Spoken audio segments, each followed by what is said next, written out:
Hi guys, welcome back to my chaotic little book corner. My name is Acacia.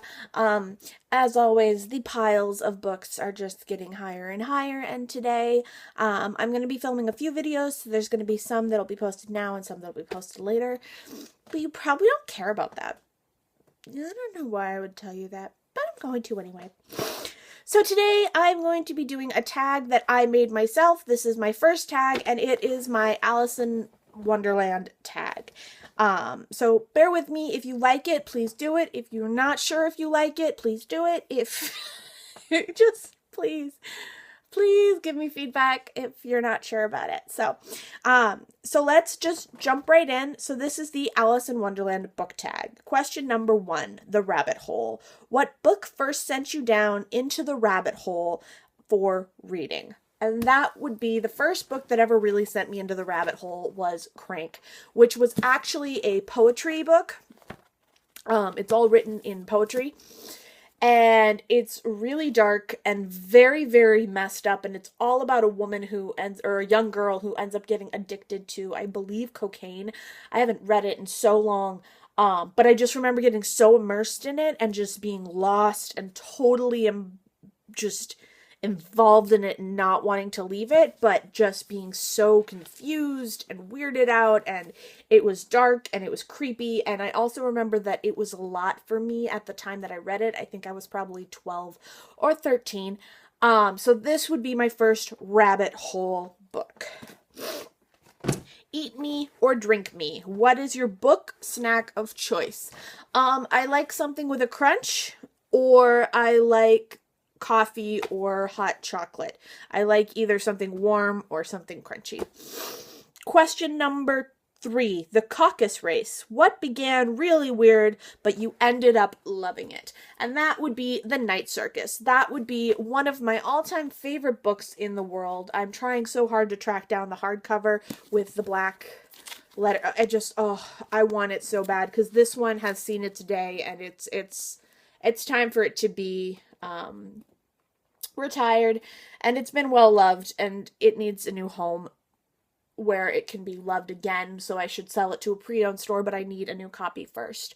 But this book, if you don't know anything about it, is wonderful. It is about two magicians who end up having a long, I guess, feud going between the two of them, and the two of them come to an agreement that they're going to both train new magicians, and they're going to have them battle years down the road.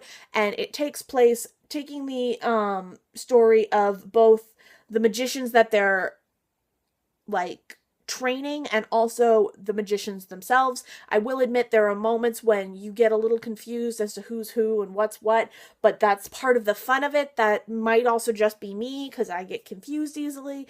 But I found it one of the best books I ever read. I will always recommend it. It's beautiful, it's lyrical, and it is just something to sink your teeth into, and the ending was fantastic. Number 4, Tweedledum and Tweedledee. What two books go together in some way, shape, or form?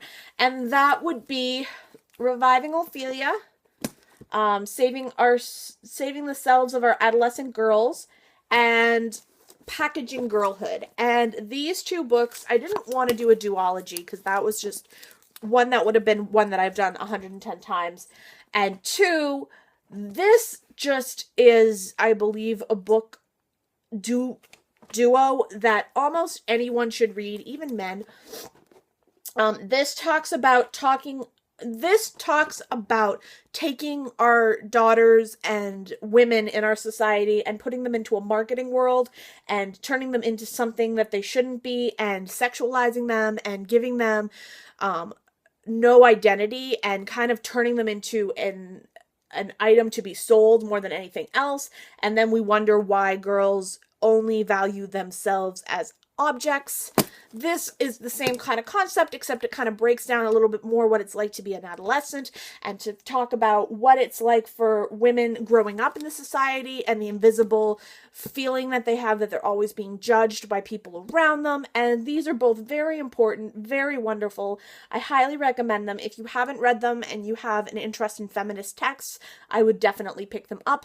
I would dare to say probably Reviving Ophelia you can find used pretty easily, and Packaging Girlhood is a little harder to find, but Packaging Girlhood was actually a book that I was required to read in my junior year of high school, and I'm so glad that my school did that, and I am so grateful to the school for doing that. I love those books. The White Rabbit. What was a book that you were very late to read and then you ended up having strong feelings about it, either good or bad? And my strong feelings and late to the game was The Girl Who Circumvented Fairyland in a Ship of Her Own Making, by Catherine M. Valente. And I love this book. I will be sending this forward to my cousin.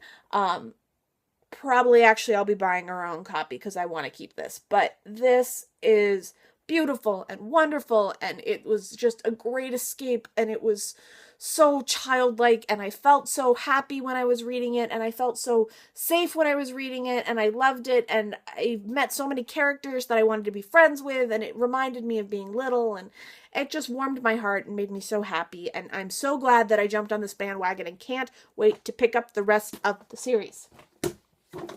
Yes. Walrus and the Carpenter. What book ended badly, either in a scary, sad, or just bad way? And that would be Stephen King's Carrie. Didn't end well. If you haven't read Stephen King, then you may not know that some of his books don't always end well. If you haven't read Carrie, you may not know that it ends well. Carrie White is a young girl in a small town here in Maine. I say here in Maine because I'm from Maine, which it's actually funny. A lot of people compare my town, because I live in a very small town. When they drive through it, they're like, it's like a Stephen King novel. And I'm like, you have no idea why Stephen King writes these things. It's because when you're in Maine and it's winter, there's nothing to do, but it gets weird.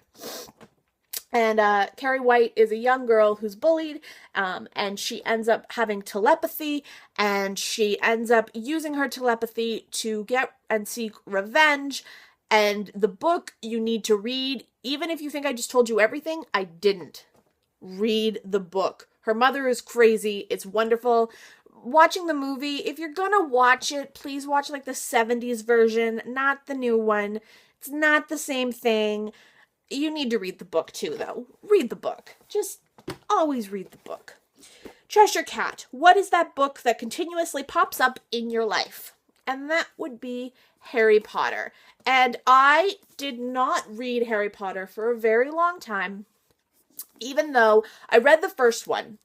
And this was from my grandmother, and she gave it to me for my 10th birthday. And I read through it, and I loved it, and I was so happy to have it, and it was amazing. And I actually remember my mom coming into my 4th grade class on my 10th birthday and reading the first chapter aloud to my class to give it to me as a surprise birthday gift from my Grammy, who's no longer with us. But then my sister got into the series, and my sister and I have a weird relationship, and at the time, I wasn't allowed to like things she liked. So, because, 10-year-old and an 8-year-old, you gotta find a way to get crazy. And she ended up taking all the Harry Potter books and loving them herself, and she didn't want me to get involved in them. So I didn't. There were so many other books. I was fine with it. But I recently ended up taking my copy of the first Harry Potter back. I will eventually get the rest of the series. She has them in her room, but they're her copies. I'll get my own copies later, and I will purchase her a new copy of this one very soon. She doesn't want the one with illustrations, though, for some weird reason. If you don't know what Harry Potter is, are you living under a rock?